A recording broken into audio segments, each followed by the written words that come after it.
Hi my dear students, this is Mahesh Ramsetti. Welcome back to Mahi Tutorials. Students, ఈ వీడియోలో మనం 8 marks questions కి attached problems ఇస్తారు కదా, సో వాటిని ఈ వీడియోలో చెప్పుకుందాం. మీకు ఇంటర్మీడియట్ ఫస్ట్ ఇయర్ ఫిజిక్స్ లో 8 మార్క్స్ క్వశ్చన్స్ 3 వస్తాయి పబ్లిక్ లో. సో ఆ 3 క్వశ్చన్స్ కి సంబంధించి అటాచ్డ్ ప్రాబ్లమ్స్ అయితే ఖచ్చితంగా ఉంటాయి. వర్క్ ఎనర్జీ పవర్ అనే లెసన్స్ లో మీకు ఫ్రీలీ ఫాలింగ్ బాడీ క్వశ్చన్ కి కానీ, వర్క్ ఎనర్జీ థియరం క్వశ్చన్ కానీ, కొలిజన్ కి కూడా రావచ్చు. సో అలా మూడిటికి సంబంధించినటువంటి అటాచ్డ్ ప్రాబ్లమ్స్, అలాగే సింపుల్ పెండలం, సింపుల్ హార్మోనిక్స్ క్వశ్చన్స్ కి సంబంధించినటువంటి అటాచ్డ్ ప్రాబ్లమ్స్, అలాగే థర్మోడైనమిక్స్ సంబంధించినటువంటి అటాచ్డ్ ప్రాబ్లమ్స్, ఇవన్నీ కూడా ఈ వీడియోలో చెప్పబోతున్నాను. సో వీడియోని స్కిప్ చేయకుండా పూర్తిగా చూడండి. ఎవరైతే ఫుల్గా మేము 60 తెచ్చుకోగలం అనుకున్న వాళ్ళు ఖచ్చితంగా అటాచ్డ్ ప్రాబ్లమ్స్ చేయాలి. సో అలా చేయకపోతే 60 అనేవి రావు. ఇంకా ముఖ్యమైన విషయం, నేను చెప్పేదంతా తెలుగులో కాబట్టి సో ఈజీగా అర్థమవుతుంది. ఎవరైనా మీ ఫ్రెండ్స్ ఉంటే వాళ్ళకు కూడా ఈ వీడియోని షేర్ చేయండి. నాకు టెలిగ్రామ్ గ్రూప్ ఉంది, దానిలో పీడిఎఫ్స్ అన్నీ కూడా అప్లోడ్ చేస్తున్నాను. సో అందులోకి వెళ్ళి మీకు కావాల్సినటువంటి పీడిఎఫ్స్ కూడా డౌన్లోడ్ చేసుకోవచ్చు. Okay, let's start our video. Okay students, ఇందులో మీకు ఫస్ట్ క్వశ్చన్.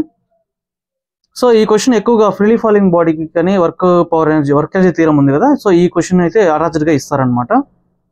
అదే బుల్లెట్ క్వశ్చన్. మీరు క్లాస్లో కనుక వినుంటే ఖచ్చితంగా మీకు బుల్లెట్ క్వశ్చన్ అనగానే గుర్తుకు రావాలి. ఓకే, క్వశ్చన్ స్క్రీన్ మీద కనిపిస్తుంది చూడండి. A machine gun fires 360 bullets per minute and each bullet travel with a velocity of 600 meters per second. If the mass of the each bullet is 5 grams, find the power of the machine gun. So ఒక machine gun ఉంది, అందులో నుంచి 360 bullets అనేవి ఒక నిమిషానికి release అవుతున్నాయి అన్నమాట.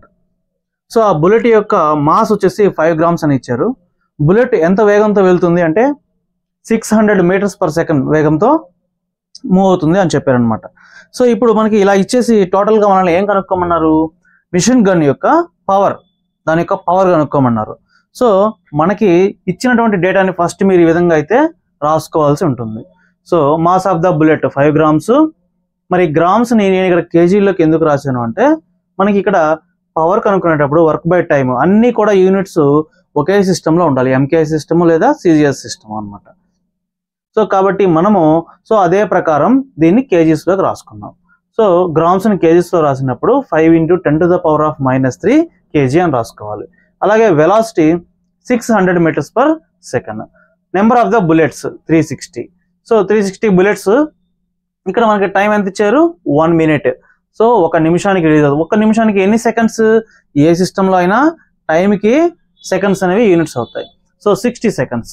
ఈ డేటా రాసుకున్న తర్వాత పవర్ ఫార్ములా వేయండి. పవర్ ఫార్ములా ఏంటి? Work by time. సో జరిగినటువంటి పని బై కాలము కనుక మనము వేసుకున్నట్లయితే మనకి మొత్తము పవర్ అనేది తెలుస్తుంది. సో మరి ఇక్కడ వర్క్ అనేది వాళ్ళు ఇవ్వలేదు కదా, వాళ్ళు ఇచ్చిన డేటా ప్రకారం మనం రాసుకోవాలి. మరి ఈ వర్క్ని మనం ఏమంటాము అంటే, వర్క్ ఎనర్జీ థియరం క్వశ్చన్ మీరు నేర్చుకొని ఉంటే మీకు తెలుస్తుంది. Change in kinetic energy is called work done అంటాం.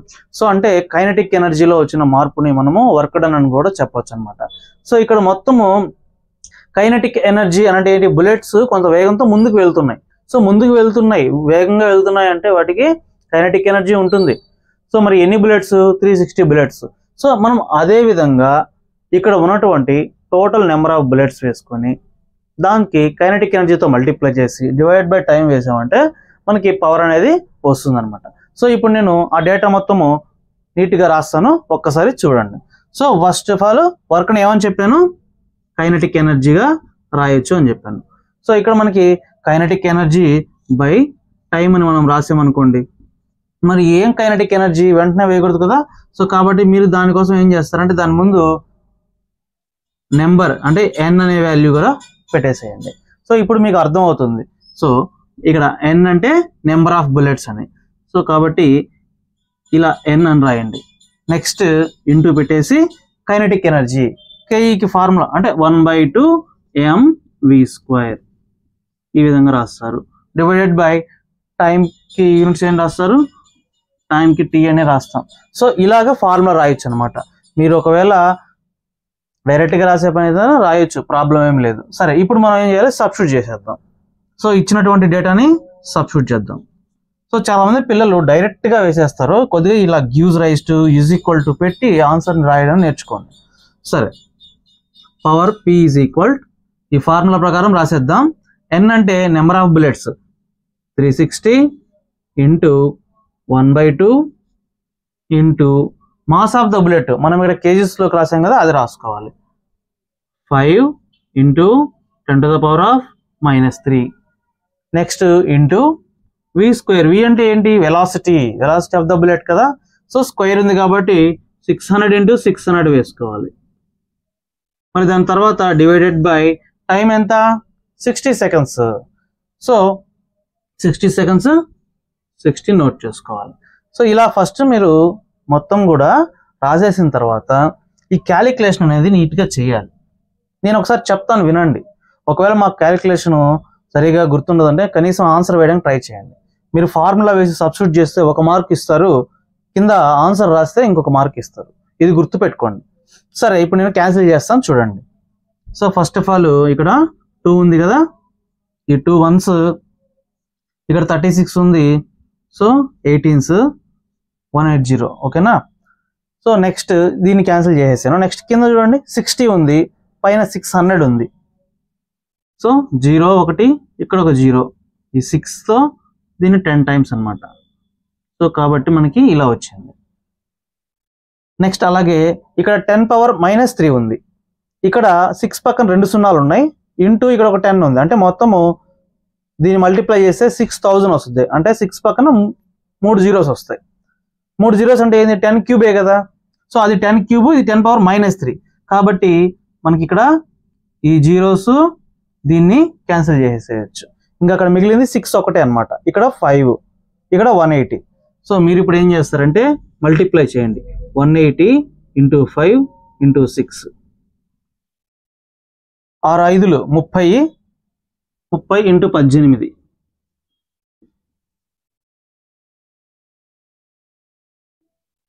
3 8లు 24, 1 30లు 30, సారీ 30. సో 540 చూడండి అమ్మా, 540. ఇక్కడ 180 కాబట్టి ఇక్కడ ఒక 0, ఇక్కడ ఒక 0, 5400. ఏంటి ఇది? పవర్కి యూనిట్స్ ఏంటి? వాట్స్. కాబట్టి W అని పెట్టండి, లేదా WATT అని రాయండి. దీన్ని మనము కిలోలోకి కూడా రాయాలి. కిలోలోకి రాయమన్నప్పుడు డివైడెడ్ బై 1000 వేస్తాము, అప్పుడు మనకి 5.4 కిలో వాట్స్ అని ఉంటుంది అనమాట. So power is equal to ఈ విధంగా రాయాలన్నమాట. సో ఈ క్వశ్చన్ అటాచ్డ్ ప్రాబ్లము చాలా సార్లు ఇచ్చారు.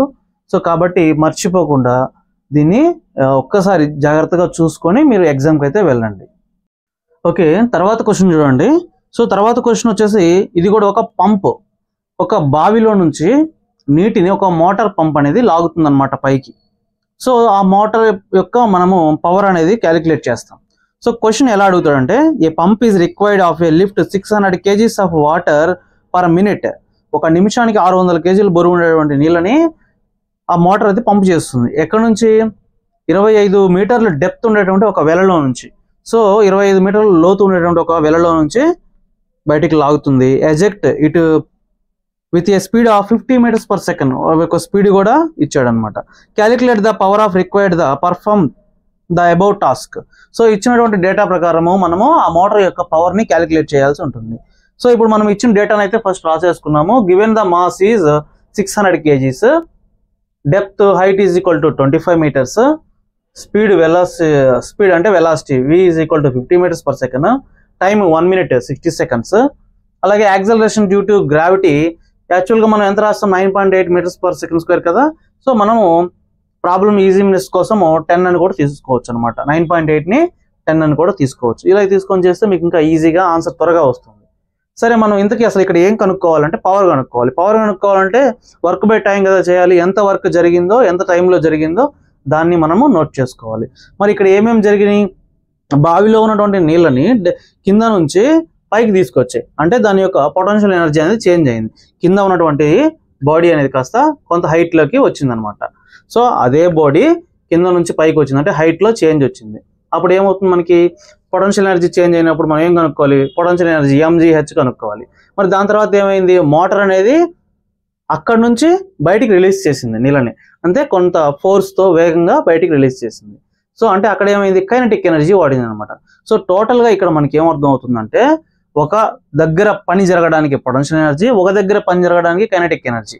సో ఆ విధంగా రెండు వర్కులు, రెండు దిక్కుల మనకి రెండు కలిపి, రెండు ఎనర్జీస్ కలిపి, పొటెన్షియల్ ఎనర్జీ కైనెటిక్ ఎనర్జీ కలిపి టోటల్ వర్క్ డన్ అవుతుంది అనమాట. సో కాబట్టి ఇక్కడ మనం ఎలా సాల్వ్ చేయాలో చూడండి. సో మీరేం చేస్తారు, first power P is equal to work done by time. So మరి వర్క్ డన్ బై టైం రాసిన తర్వాత వర్క్ ఏమని చెప్పాను నేను, potential energy plus kinetic energy. So కాబట్టి డైరెక్ట్గా మీరు ఫార్ములాస్ రాసేసుకోండి, mgh plus half mv² divided by time వేసుకోండి. సో ఇలా చేస్తారంటే, సబ్స్టిట్యూట్ చేశారంటే మీకు ఆన్సర్ వస్తుంది. సో ఎలా చేయాలో ఒకసారి నేను చెప్తాను చూడండి. ఫస్ట్ ఆఫ్ ఆల్ ఇక్కడ ఉన్నటువంటి డేటాని రాసేద్దాం. m అంటే mass of the water 600 kgs. So 600 into g అంటే గ్రావిటేషన్ 10 వేసేసుకోండి, ఇంటూ హైట్ అంటే డెప్త్ అనమాట, కింద నుంచి పైకి లిఫ్ట్ చేస్తుంది కదా. So 25 metres plus 1/2 mass 600 into velocity ఎంతమ్మా 50 ఇచ్చాడు. So 50 square, 50 into 50. So 50 into 50. So దాని తర్వాత డివైడెడ్ బై టీ అంటే టైమ్, ఎన్ని సెకండ్స్ అమ్మా 1 minute అన్నాడు కాబట్టి 60 seconds. సో ఇలా డేటా రాసేసుకోవాలి. మీరు ఎట్టి పరిస్థితుల్లో ఈ 2ని తీసుకొచ్చి కింద రాయడం అట్లా చేయకూడదమ్మా, ఎందుకంటే ఇక్కడ ప్లస్ ఉంది, ప్లస్ ఉన్నప్పుడు ఈ టర్మ్ వేరే ఈ టర్మ్ వేరే అనమాట. సో ఇది ఒక టర్మ్, ఇది ఒక టర్మ్ అవుతుంది. సో కాబట్టి ఈ 2ని తీసుకొచ్చి కింద పెట్టతారేమో, అలా పెట్టకూడదు. సరే, మనం ఇప్పుడు క్యాన్సిలేషన్ చేయాలి కదా, ఒకసారి ఇక్కడ మల్టిప్లై చేసి ఇక్కడ వేసుకుందాం. ఇక్కడ ఏమైనా క్యాన్సిల్ పోతాయేమో కూడా చూద్దాం. ఇక్కడ పైన ఇక్కడ 2 ఉందమ్మా, ఇక్కడ 600 ఉంది. మనం దీని కనుక క్యాన్సిల్ చేస్తే 2 3s are 6 కాబట్టి ఇలా వేసేసుకోవచ్చు. ఓకేనా. సో ఇప్పుడు మిగతా డేటా అంతా ఇక్కడ రాసేద్దాం. 25 10s 250, 256, 256 ఎంతమ్మా 25. ఇప్పుడు 250 ఉంటుంది కదా, 250 ఇంటూ 600. ఎప్పుడైనా మీరు ఈజీగా మ్యాథ్స్ ఈజీగా చేసుకోండి. 25 2s చేస్తే ఎంత అవుతుంది 50. ఇప్పుడు 25 6 times కదా, అంటే 50ని 3 times చేస్తే ఎంత 150. సో ఇక్కడ 150 వేయండి, పక్కన 3 zeros ఉన్నాయి, 3 zeros పెట్టేసేయండి. అప్పటికి ఎంతది 150, పక్కన ఒక 3 zeros, 1,50,000 ప్లస్ ఇక్కడ చూడండి 300 550 and 50, 5 into 5 ఎంత 25. సో 2500 into 300, 25 3s ఎంత 75, సారీ 75. సో తర్వాత 4 zeros పెట్టండి. సో ఆ డేటాని ఇక్కడ రాసుకోండి, 75 పక్కన 4 zeros డివైడెడ్ బై 60. సో ఈ టోటల్ ఎంత అవుతుంది 75 ఒక 15 90 అవుతుంది. So 90 4 zeros divided by 60. Okay. So ఒక 0 పైన ఒక 0 క్యాన్సిల్ చేసేద్దాం. 6 1s are 6, ఇక్కడ కూడా 6 2s are అంటే 12 అయిపోతుంది కాబట్టి 6 1s are 6 పోతే ఇంకా 3 ఉంటుంది. సో 3 పక్కన మళ్ళీ 0 ఉంది కాబట్టి 6 5s are 30. ఇక రిమైనింగ్ పక్కన 3 zeros ఉన్నాయి. సో అప్పుడు మనకి ఎంత వచ్చిందమ్మా ఇక్కడ 15,000. సో 15,000 ఏంటి పవర్కి యూనిట్స్ వాట్స్. సో మీరు ఆ విధంగా 15,000 వాట్స్ అని రాయాలి. అలాగే కిలోస్లో రాయమన్నప్పుడు 15 kilo K పెట్టేసి వాట్స్ అని పెడితే సరిపోతుంది. ఇంతే అమ్మా ఆన్సర్. సో చాలా సింపుల్. జాగ్రత్తగా ఈ క్వశ్చన్ కూడా అబ్జర్వ్ చేయండి. ఈ రెండు క్వశ్చన్స్ వచ్చేసి ఇందాక చెప్పిన క్వశ్చన్, ఈ క్వశ్చన్ మనకి రిలీఫ్ ఫాలింగ్ బాడీకి కానీ వర్క్ ఎనర్జీ థియరం ఉంది కదా, ఆ రెండిట్లో దేనికైనా ఇస్తారమ్మా. కొలిజన్కి అయితే దాదాపు ఇవి ఇవ్వరు, డైరెక్ట్ మొత్తం క్వశ్చన్ అయితే ఇచ్చేస్తారు. సో జాగ్రత్తగా క్వశ్చన్స్ చూసుకొని ఆన్సర్ చేయండి. సో నెక్స్ట్ అలాగే సింపుల్ పెండలంలో కూడా కొన్ని క్వశ్చన్స్ ఉన్నాయి, అవి కూడా చూద్దాం. మనకి ఆసిలేషన్స్ చాప్టర్లో మొత్తము 3 అటాచ్డ్ ప్రాబ్లమ్స్ ముఖ్యమైనవి అయితే ఉన్నాయి. సో ఈ 3 క్వశ్చన్స్ నేను ఒకసారి చెప్తాను చూడండి. సో ఫస్ట్ క్వశ్చన్ వచ్చేసి what is the length of simple పెండలం విచ్ టిక్స్ సెకండ్స్. సో ఈ క్వశ్చన్ ఇస్తారమ్మా దాదాపు. సో దీనికి యాక్చువల్గా ఆన్సర్ 1 meter అని రాయాలి. అలా రాస్తే మీకు ఒక 1 మార్క్ వస్తుంది. బట్ 1 మార్క్ కోసం కాదు కదా, ఫుల్ మార్క్స్ రావాలి. సో ఫుల్ మార్క్స్ రావాలంటే మనం కరెక్ట్గా ఆన్సర్ రాయాలి. సరే, దీన్ని ఎలా సాల్వ్ చేయాలో చూద్దాం. ఫస్ట్ చూడండి, 6 సెకండ్స్ అంటే సింపుల్ పెండలము ఒక ఆసిలేషన్ అటు వెళ్ళి ఇటు వస్తుంది కదమ్మా, ఈ రెండింటికి కలిపి మనకి 2 సెకండ్స్ పడుతుంది. So time period t is equal to 2 seconds అంటారు. వి టేక్ తర్వాత మనము గ్రావిటేషన్ g వాల్యూని 9.8 గా తీసుకుంటాం. మనందరికి పై అంటే తెలుసు కదా, పై అంటే ఇది, ఈ పైని మనము 22/7 అని రాస్తాం లేదా 3.14 అని రాస్తాం. తెలుసమ్మా మీ అందరికి, పై అంటే 22/7 లేదా 3.14 అని రాస్తాం. సో ఈ 3.14ని స్క్వేర్ చేస్తే మనకి 9.8 వస్తుంది. ఓకే, సో ఇప్పుడు పై స్క్వేర్ని 9.8 గా రాసుకున్నాం. మరి ఇలా రాసుకున్నాక మీరు ఏం చేయాలంటే, మనకి టైం పీరియడ్కి ఫార్ములా ఉంటుంది, t is equal to 2π√L/g అని. సో ఈ ఫార్ములా రాసుకోండి. ఈ ఫార్ములాని రెండు వైపులా కూడా మనం స్క్వేర్ చేయాలి, squaring on both sides. So ఈ వైపు t ఉంది, టీని స్క్వేర్ చేసి ఇలా t² గా రాస్తాం, ఈజ్ ఈక్వల్ టు ఇక్కడ 2π ఉందమ్మా, 2ని స్క్వేర్ చేస్తే 4, పైని స్క్వేర్ చేసి రాసుకుంటాం. ఇక్కడ రూట్ ఉంది, రూట్కి స్క్వేర్ చేస్తే రూట్కి స్క్వేర్కి క్యాన్సిల్ పోయి L/g ఉంటుంది, L/g. సో ఈ విధంగా రాసుకోవాలి. మరి ఇలా రాసుకొని ఇందులో సబ్స్టిట్యూషన్ చేయాలమ్మా. సో t², సో t అంటే టైం పీరియడ్ కదమ్మా. సో ఇప్పుడు t² ని మనము ఇక్కడ ఎంత ఇచ్చాడు, 2 ఇచ్చాడు కదా. సో t² అంటే 4, దట్ ఈజ్ ఈక్వల్ 4 ఇంటూ π² ఉంది నాయన. స్క్వేర్ అంటే ఇక్కడ π² అంటే ఎంత, 9.8 into L/g. So g value ఎంత, 9.8. సో ఇక్కడ మనము క్యాన్సిలేషన్ చేసుకోవచ్చు కదా, 9.8 క్యాన్సిలేషన్. మరి ఈ వైపు ఇక్కడ మల్టిప్లై చేస్తుంది 4, ఇటువైపుకి వస్తే డివిజన్లోకి వెళ్తుంది. సో ఇక్కడ ఇంకేముంటుంది, L ఉంటుంది. Therefore L is equal, ఇక్కడ మనము 4/4 అంటే ఈ 4 ఉంది కదా, ఇది మల్టిప్లై చేస్తుంది కాబట్టి కిందకు వస్తుంది. కాబట్టి క్యాన్సిల్ చేసేస్తే మనకి ఏమొస్తుంది, 1 వస్తుంది, 1 మీటర్. అంతే మా ఆన్సర్. సో చాలా సింపుల్, ఇది చాలా సార్లు ఇచ్చున్నాడు. ఓకే, నెక్స్ట్ క్వశ్చన్ చూద్దాం. చూడండి మా next question, on a average human heart is found to beat 75 times in a minute. మామూలు సాధారణ మనిషి యొక్క హార్ట్ బీట్ అనేది నిమిషానికి 75 సార్లు ఉంటే calculate the frequency and time period అనమాట. సో దాని యొక్క టైం పీరియడ్ని ఫ్రీక్వెన్సీని ఫైండ్ అవుట్ చేయమంటున్నాడు. చాలా సింపుల్ అమ్మా. ఫస్ట్ ఆఫ్ ఆల్ మనకి అసలు హార్ట్ బీట్ ఫ్రీక్వెన్సీ కనుక్కోవడం ఎలా తెలియాలి. ఫ్రీక్వెన్సీ చూడండి అమ్మా, number of oscillations in a particular time in 1 second అనమాట. Number of oscillations in a 1 second, దీన్ని మనము ఫ్రీక్వెన్సీ అని చెప్తాం. సో ఇక్కడ మనకి ఆసిలేషన్స్ అంటే బీట్స్ అనమాట, 75 బీట్స్ ఇన్ 1 మినిట్, ఒక నిమిషానికి 75 సార్లు. సో 75/60 అంటే 60 సెకండ్లు కాబట్టి.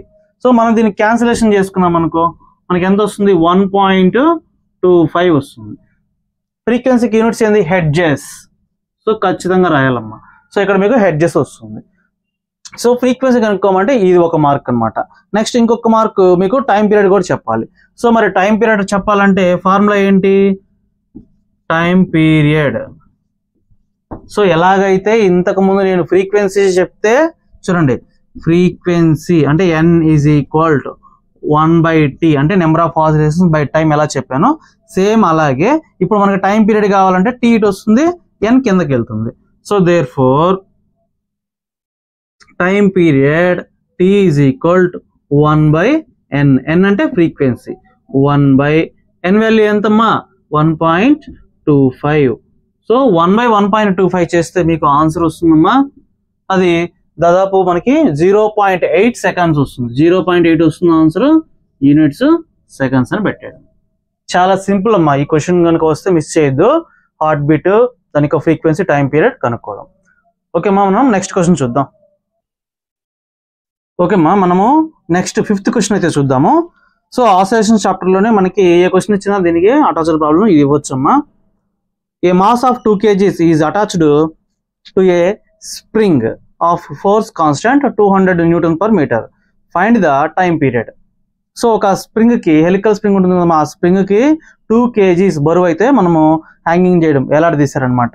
సో అలా తీసినప్పుడు దాని మీద అప్లై అయినటువంటి ఫోర్స్ అనేది 200 న్యూటన్ మీటర్స్ అనేది అప్లై అయ్యింది.